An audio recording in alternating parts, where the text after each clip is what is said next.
સૌથી પહેલા દોસ્તો આપણે વાત કરીએ તો ગુજરાતમાં પણ બાળકો માટેની પેન્શન યોજનાનો પ્રારંભ થઈ ચૂક્યો છે। તો શહેરમાં આશ્રમ રોડ ખાતે આવેલી સિલ્વર ક્રાઉડ હોટલ ખાતે એનપીએસ વાત્સલ્ય યોજનાનો કેન્દ્રીય નાણામંત્રી નિર્મલા સીતારમણના હસ્તે વર્ચ્યુઅલ રીતે ઉદ્ઘાટન કરાયું છે।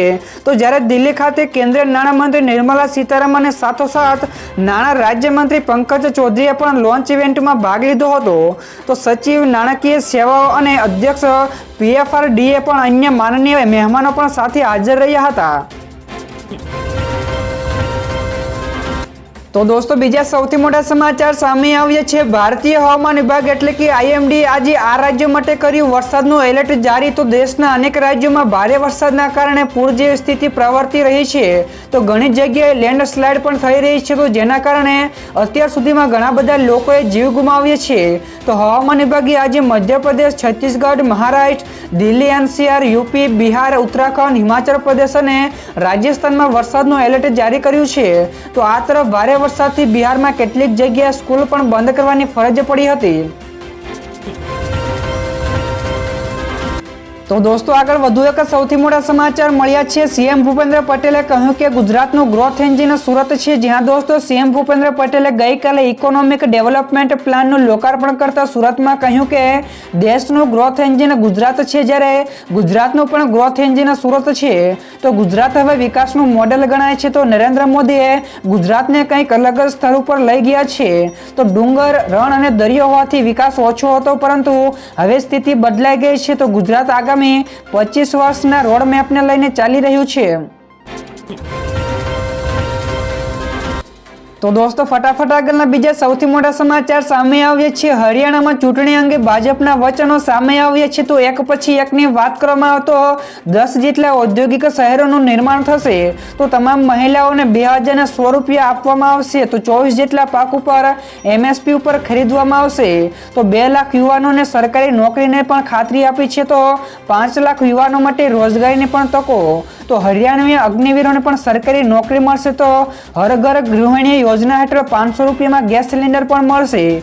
તો ગ્રામીણ વિદ્યાર્થીઓને સ્કૂટર પણ અપાશે। તો ઓબીસી કેટેગરીના સાહસિકોને રૂપિયા 25 લાખ સુધીની લોન પણ મળશે। તો આ સિવાય શહેરી અને ગ્રામીણ વિસ્તારોમાં 5 લાખ મકાનો પણ બનાવવામાં આવશે। તો દોસ્તો તમારા મતે ભાજપ શું આ બધા વચનો પૂરા કરશે કે નહીં, ફટાફટ નીચે કોમેન્ટમાં જણાવજો। તો દોસ્તો બીજા સૌથી અગત્યના સમાચાર સામે આવ્યા છે। ગૃહિણીઓનું બજેટ ફરી એકવાર ખોરવાઈ ગયું છે। તો ગુજરાતમાં ફરી એકવાર ખાદ્ય તેલના ભાવ વધ્યા છે। તો કપાસિયા તેલના ડબ્બાના ભાવમાં 60 રૂપિયા જેટલો વધારો થયો છે। તો આ વધારા સાથે કપાસિયા તેલના ડબ્બો 2020 રૂપિયાથી લઈને 2070 રૂપિયાની આસપાસ પહોંચ્યો છે।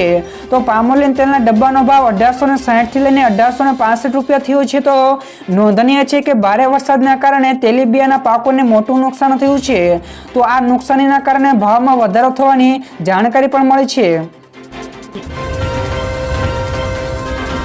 ત્યાર પછી દોસ્તો આગળના બીજા સૌથી અગત્યના સમાચાર, દિલ્હીમાં નવા કેબિનેટની થઈ જાહેરાત। તો જુઓ કોને કોને મળ્યું સ્થાન। જ્યાં દોસ્તો દિલ્હીમાં નવા કેબિનેટને લઈને મોટા સમાચાર સામે આવ્યા છે।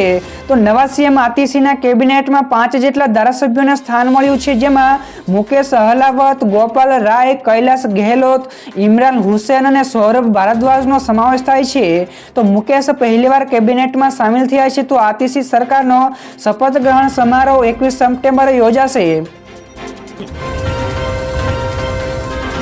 તો દોસ્તો ત્યાર પછીના આગળના બીજા સમાચાર સોના ચાંદીના ભાવ વિશે પણ મળ્યા છે। તો ગઈકાલે સોનું ઘટ્યું પરંતુ ચાંદી મોંઘી થઈ છે। જ્યાં દોસ્તો ગઈકાલે સોનાના ભાવમાં ઘટાડો થયો છે, જ્યારે ચાંદીના ભાવમાં નોંધપાત્ર વધારો થયો છે।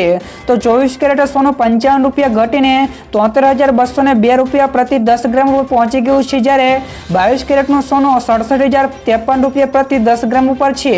તો ગઈકાલે ચાંદીમાં 870 રૂપિયા મોંઘી થઈને 88,275 રૂપિયા પ્રતિ કિલો ઉપર પહોંચી ગઈ છે। તો દોસ્તો ત્યાર પછી આ સિવાયના બીજા સમાચારની આગળ વાત કરવામાં આવે તો મુમતાઝ પટેલે સીએમને લખ્યો પત્ર। જ્યાં દોસ્તો આ વખતે મેઘરાજાએ ગુજરાતમાં ઘણા બધા જિલ્લાઓમાં નુકસાન કર્યું છે। તો તે દરમિયાન ભરૂચ જિલ્લામાં પણ ભારે વરસાદ પડતા નુકસાની થઈ છે। તો કોંગ્રેસ નેતા મુમતાઝ પટેલે આ મામલે મુખ્યમંત્રી ભૂપેન્દ્ર પટેલને પત્ર લખ્યો છે, જેમાં તેમણે ભરૂચ જિલ્લામાં અતિવૃષ્ટિ અંગે પણ તાત્કાલિક સર્વે કરવાની માંગ કરી છે। તો સાથોસાથ ખેડૂતોને વળતર ચૂકવવાની પણ માંગણી કરી છે। તો પત્રમાં ઘરોને પણ થયેલા નુકસાન માટે વળતર ચૂકવવાનો પણ ઉલ્લેખ કરવામાં આવ્યો છે। તો દોસ્તો તમારા વિસ્તારમાં પણ નુકસાન થયું છે કે નહીં ફટાફટ નીચે કોમેન્ટ કરજો। ત્યાર પછી દોસ્તો બીજા સૌથી મોટા સમાચાર સામે આવ્યા છે। પીએમ મોદીએ કહ્યું કે કોંગ્રેસનો રાજવી પરિવાર દેશનો સૌથી ભ્રષ્ટ પરિવાર છે। જ્યાં દોસ્તો પીએમ મોદી જમ્મુ કાશ્મીરના કટરામાં રિયાસી ખાતે પહોંચ્યા હતા, જ્યાં તેમણે જનસભાને સંબોધન કરી હતી અને જેમાં તેમણે કહ્યું કે કોંગ્રેસનો રાજવી પરિવાર દેશનો સૌથી ભ્રષ્ટ પરિવાર છે। તો આ પરિવાર ભારતમાં ભ્રષ્ટાચારની કુરીતિનો પણ જન્મદાતા છે અને તેનો પોશાક પણ છે। તો તેમની હિંમત તો જુઓ, તેઓ ડોગરોની ધરતી ઉપર આવીને અહીંયાના રાજ પરિવારને ભ્રષ્ટ કહે છે। તો આ મોહબ્બતની દુકાનના નામે નફરતનો સામનો વહેંચવાની તેમની જૂની નીતિ છે। ત્યાર પછી દોસ્તો બીજા સૌથી મહત્વપૂર્ણ સમાચાર સામે આવ્યા છે। અંબાલાલ પટેલની વધુ એક મોટી આગાહી સામે આવી છે। તો અંબાલાલ પટેલની આગાહી પ્રમાણે આજથી લઈને 23 સપ્ટેમ્બર સુધી છૂટાછવાયા વરસાદી ઝાપટા પડી શકે છે। તો સાબરકાંઠા, અરવલ્લી સહિત ગુજરાતના અન્ય ભાગોમાં પણ વરસાદી ઝાપટાની સંભાવનાઓ છે। તો અંબાલાલ પટેલ અનુસાર 23 સપ્ટેમ્બરથી બંગાળના ઉપસાગરમાં સક્રિય થશે। તો 27થી લઈને 29 સપ્ટેમ્બરથી ગુજરાતમાં ભાગોમાં સિસ્ટમ બનશે। તો હળવાથી ભારે વરસાદ પણ થશે। તો વડોદરા, આણંદ, નડિયાદ, અમદાવાદ, ગાંધીનગર, સુરતના ઘણા બધા વિસ્તારના આસપાસના વિસ્તારોમાં વરસાદ જોવા મળશે। ત્યારબાદના દોસ્તો આગળના બીજા સમાચાર શેર માર્કેટ વિશે પણ મળ્યા છે। તો ગઈકાલે તેજી સાથે શેર બજાર બંધ થયું હતું। તો ગઈકાલે શેર બજારમાં સેન્સેક્સ 83,773 પોઈન્ટ અને નિફ્ટી 25,611 પોઈન્ટ ઉપર અને તેના ઓલ ટાઈમ હાઈ ઉપર ટ્રેડ થઈ રહ્યા હતા। જોકે ઉપલા લેવલથી આઈટી શેરો અને મિડ કેપ તેમજ સ્મોલ કેપ શેરોમાં પ્રોફિટ બુકિંગના કારણે શેર બજાર નીચે પડ્યું હતું। તો ટ્રેડિંગ સેશન્સના અંતે સેન્સેક્સમાં 236 પોઈન્ટના ઉછાળા સાથે 83,184 ઉપર અને નિફ્ટીમાં પણ 38 પોઈન્ટના મામૂલી ઉછાળા સાથે 25,415 પોઈન્ટ ઉપર બંધ થયા હતા। તો દોસ્તો ત્યાર પછીના આગળના વધુ એક સૌથી મોટા સમાચાર મળ્યા છે। એક સાથે 35 જેટલા સરપંચોએ આપ્યા રાજીનામા। જ્યાં દોસ્તો જૂનાગઢથી મોટા સમાચાર મળ્યા છે। તો જૂનાગઢ તાલુકાના 35 જેટલા સરપંચોએ એક સાથે રાજીનામા સોંપી દીધા છે। તો મળતી માહિતી અનુસાર આ રાજીનામાનું કારણ વહીવટી તંત્ર અને સરપંચો વચ્ચેનો વિવાદ હોઈ શકે છે। તો વિવિધ વિકાસના કામો નહીં થયા અને તેથી સરપંચોએ રાજીનામા આપ્યા છે। તો આ સાથે જ બેઠક બોલાવીને ટીડીઓ હાજર નહીં રહે તો સરપંચોમાં પણ રોષ જોવા મળ્યો છે। તો જૂનાગઢ તાલુકા પંચાયતના કારોબારી અધ્યક્ષને પણ રાજીનામા મોકલાય છે। તો આ અંગે શું નિર્ણય લેવાશે તે જોવાનું રહેશે। ત્યારબાદ દોસ્તો આગળના બીજા સૌથી અગત્યના સમાચાર મળ્યા છે। સહારા ગ્રુપના રોકાણકારો માટે આવ્યા સારા સમાચાર। જ્યાં દોસ્તો સહારા ગ્રુપના રોકાણકારો માટે ખૂબ જ મોટા સમાચાર સામે આવ્યા છે। તો સરકારે રિફંડની મર્યાદા 10,000 રૂપિયાથી વધારીને 50,000 રૂપિયા કરી દીધી છે। એટલે કે સહારા ગ્રુપના રોકાણ કરનારા રોકાણકારોને મોટો ફાયદો થશે। તો અત્યાર સુધીમાં સરકારે CRCS સહારા રિફંડ પોર્ટલ દ્વારા સહારા ગ્રુપ કોઓપરેટિવ સોસાયટીઓના 4.29 લાખથી વધુ થાપણદારોને 370 કરોડ રૂપિયા જારી કર્યા છે।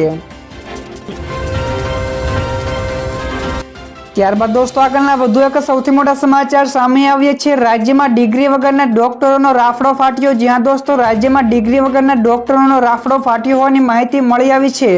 તો આ બોગસ ડોક્ટરો લોકોના આરોગ્ય સાથે ચેડા કરી રહ્યા હતા। તો સુરતમાં 1.5 મહિનામાં 31, તો રાજકોટમાં 6 મહિનામાં 4 જેટલા બોગસ તબીબો ઝડપાયા છે। તો સુરતમાં એક ડોક્ટર તો LIC એજન્ટ નીકળ્યો હતો। તો આ બોગસ તબીબો માત્ર 8 થી લઈને 10 ધોરણ ભણેલા હોય તેવું પણ સામે આવ્યું છે। તો LIC એજન્ટે તો ડોક્ટર બનીને બાળકોનો જીવ પણ લીધો હોય તેવું પણ બન્યું છે।